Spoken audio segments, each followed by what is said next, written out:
I speak to you today with feelings of profound sorrow. Throughout her life, Her Majesty the Queen, my beloved mother, was an inspiration, an example to me and to all my family. And we owe her the most heartfelt debt any family could owe to their mother, for her love, affection, guidance, understanding, and example. Queen Elizabeth was a life well lived, a promise with destiny kept, and she is mourned most deeply in her passing. That promise of lifelong service I renew to you all today.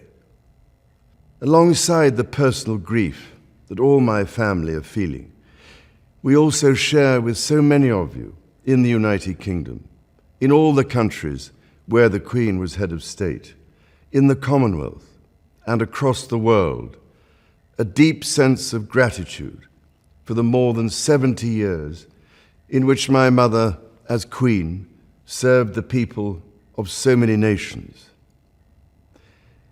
In 1947, on her 21st birthday, she pledged in a broadcast from Cape Town to the Commonwealth to devote her life, whether it be short or long, to the service of her peoples. That was more than a promise. It was a profound personal commitment which defined her whole life. She made sacrifices for duty. Her dedication and devotion as sovereign never wavered through times of change and progress, through times of joy and celebration, and through times of sadness and loss.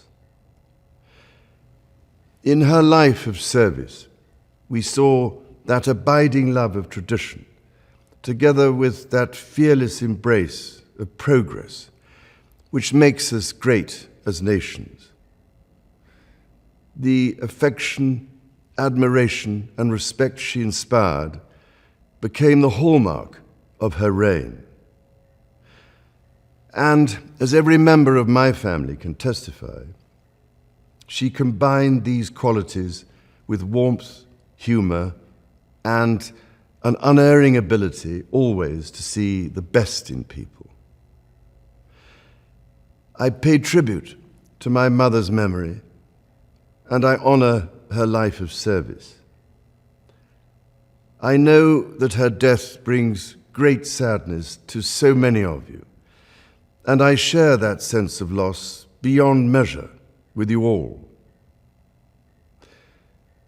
When the Queen came to the throne, Britain and the world were still coping with the privations and aftermath of the Second World War, and still living by the conventions of earlier times. In the course of the last 70 years, we have seen our society become one of many cultures and many faiths. The institutions of the state have changed in turn. But through all changes and challenges, our nation and the wider family of realms, of whose talents, traditions, and achievements I am so inexpressibly proud, have prospered and flourished. Our values have remained and must remain constant. The role and the duties of monarchy also remain, as does the sovereign's particular relationship and responsibility towards the Church of England, the church in which my own faith is so deeply rooted. In that faith and the values it inspires, I have been brought up to cherish a sense of duty to others and to hold in the greatest respect the precious traditions, freedoms, and responsibilities of our unique history and our system of parliamentary government. As the Queen herself did with such unswerving devotion, I too now solemnly pledge myself throughout the remaining time God grants me, to uphold the constitutional principles at the heart of our nation.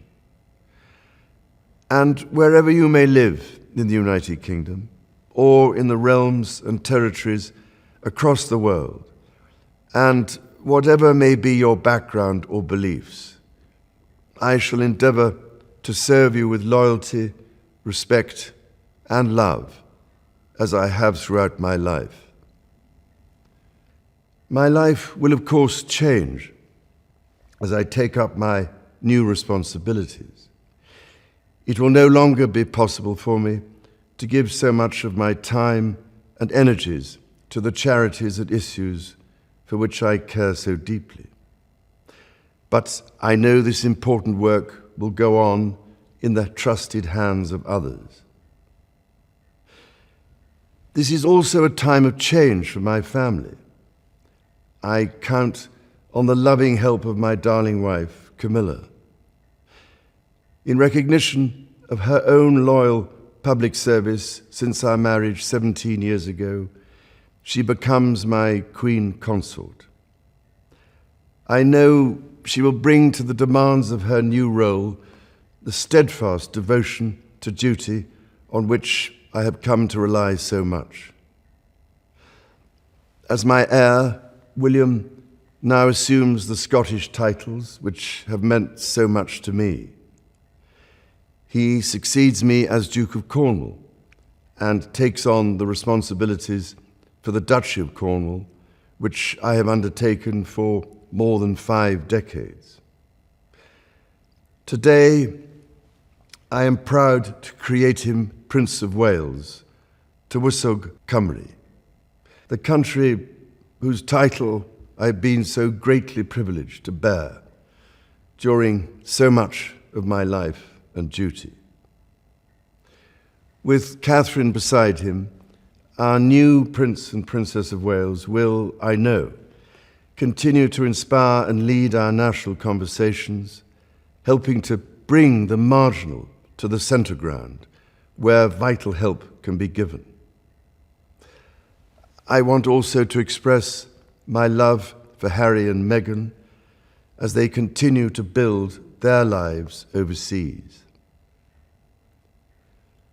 In a little over a week's time, we will come together as a nation, as a Commonwealth, and indeed a global community, to lay my beloved mother to rest. In our sorrow, let us remember and draw strength from the light of her example. On behalf of all my family, I can only offer the most sincere and heartfelt thanks for your condolences and support. They mean more to me than I can ever possibly express. And to my darling Mama, as you begin your last great journey to join my dear late Papa, I want simply to say this: thank you. Thank you for your love and devotion to our family and to the family of nations you have served so diligently all these years. May flights of angels sing thee to thy rest.